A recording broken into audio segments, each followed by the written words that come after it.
Hello, good morning, or good afternoon, or good evening from Teresa McGallagher of the Miracles Tribe. Today we are reading Lesson 66 from the Workbook of A Course in Miracles, and our lesson for today is My happiness and my function are one. You have surely noticed an emphasis throughout our recent lessons on the connection between fulfilling your function and achieving happiness. This is because you do not really see the connection. Yet there is more than just a connection between them. They are the same.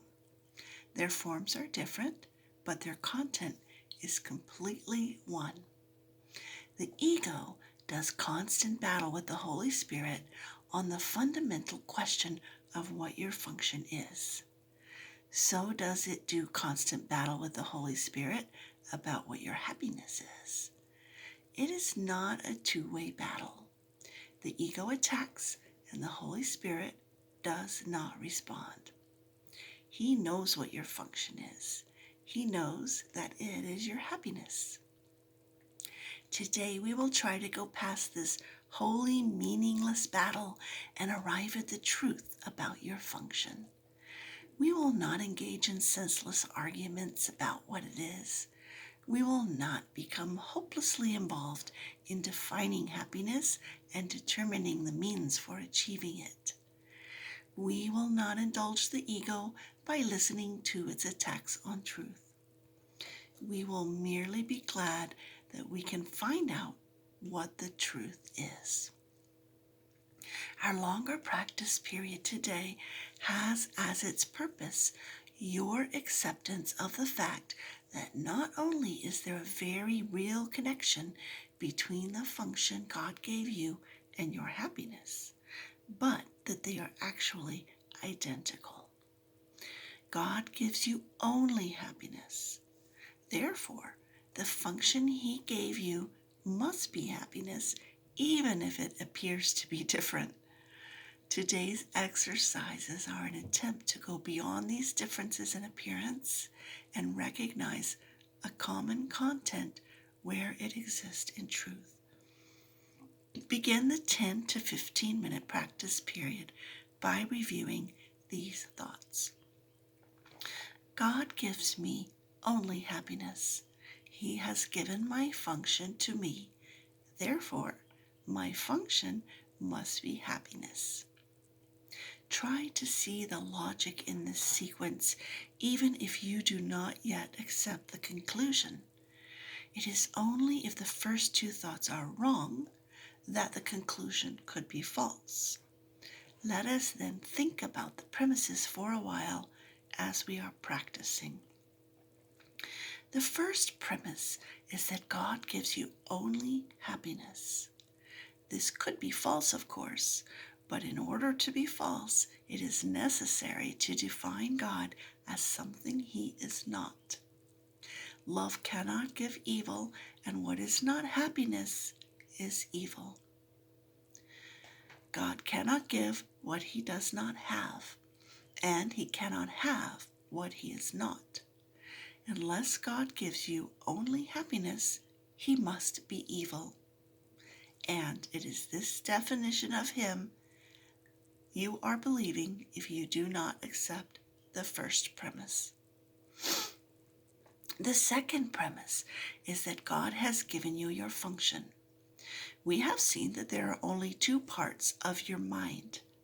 One is ruled by the ego and is made up of illusions. The other is the home of the Holy Spirit where truth abides.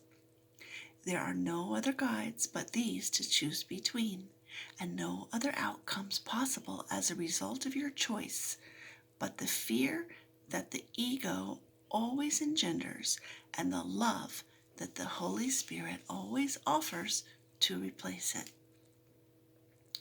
Thus, it must be that your function is established by God through His voice or is made by the ego, which you have made to replace Him. Which is true? Unless God gave your function to you, it must be the gift of the ego. Does the ego really have gifts to give, being itself an illusion and offering only the illusion of gifts? Think about this during the longer practice period today. Think also about the many forms the illusion of your function has taken in your mind and the many ways in which you tried to find salvation under the ego's guidance. Did you find it? Were you happy? Did they bring you peace? We need great honesty today.